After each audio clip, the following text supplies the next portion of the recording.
ലാ ഇലാഹ ഇല്ലല്ലാഹ് ചൊല്ലി മരിച്ചവരുടെ ലിസ്റ്റ് നിങ്ങൾ എടുത്തു നോക്കുക. കുടുംബത്തിലോ നാട്ടിലോ പരിചയത്തിലോ മരണസമയത്ത് ഉറക്കെ ലാ ഇലാഹ ഇല്ലല്ലാഹ് ചൊല്ലി മരിച്ചുപോയ ആളുകളുടെ ഡാറ്റ നിങ്ങൾ എടുത്തു നോക്കുക. എന്നിട്ട് നിങ്ങളൊരു പഠനം നടത്തി നോക്കുക. എന്തുകൊണ്ടാണ് ഇവർ ലാ ഇലാഹ ഇല്ലല്ലാഹ് പറഞ്ഞത്?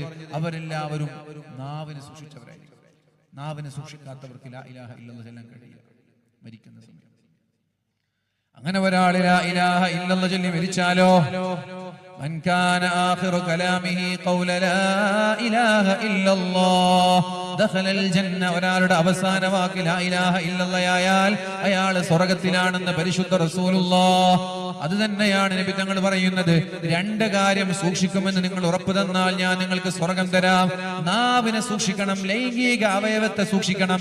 ഈ രണ്ട് കാര്യം സൂക്ഷിച്ചാൽ ഞാൻ നിങ്ങൾക്ക് സ്വർഗ്ഗം കൊണ്ട് ഉറപ്പ് തരാമെന്ന് മുഹമ്മദുർ റസൂലുള്ളാഹി സ്വല്ലല്ലാഹു അലൈഹി വസല്ലം. 60 കഴിഞ്ഞ ആളുകള് നമ്മളിൽ ഏറ്റവും നല്ലവർ ഒരുപാട് കാലം ജീവിക്കാൻ ഭാഗ്യം ലഭിക്കുന്നവരാണ്. കുറെ കാലം 90 വയസ്സ് വരെ ജീവിച്ചാൽ അയാളാണ് ഭാഗ്യവാൻ. 60 വയസ്സ് വരെ ജീവിക്കാൻ ഒരാൾക്ക് ഭാഗ്യം കിട്ടാന്ന് പറഞ്ഞാൽ വലിയ ഭാഗ്യമാണ്. ഇന്നലെ ഉസ്താദ് മരണപ്പെട്ടതുപോലെ പെട്ടെന്നൊരു മരണം ഉണ്ടായാലോ തൗബ ചെയ്യാൻ നമ്മൾക്ക് സമയം കിട്ടും. തൗബ ചെയ്യാൻ സമയം കിട്ടും. കുറച്ചു കാലം ഒരാഴ്ചക്ക് രോഗിയായി കിടന്ന് ഇതാ ഞാൻ മരിക്കൂ എന്നുള്ളൊരു സൂചനയൊക്കെ നമ്മൾക്ക് കിട്ടും.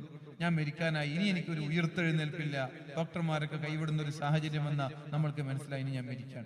അങ്ങനെ മരിക്കാനായി എന്ന് തോന്നിയാൽ ഒരു മനുഷ്യൻ ആത്മാർത്ഥമായിട്ട് തൗബയില്ലേ? അങ്ങനെ തൗബ ചെയ്യുമ്പോൾ അയാളുടെ പാപം പുറത്തു കൊടുക്കൂലേ?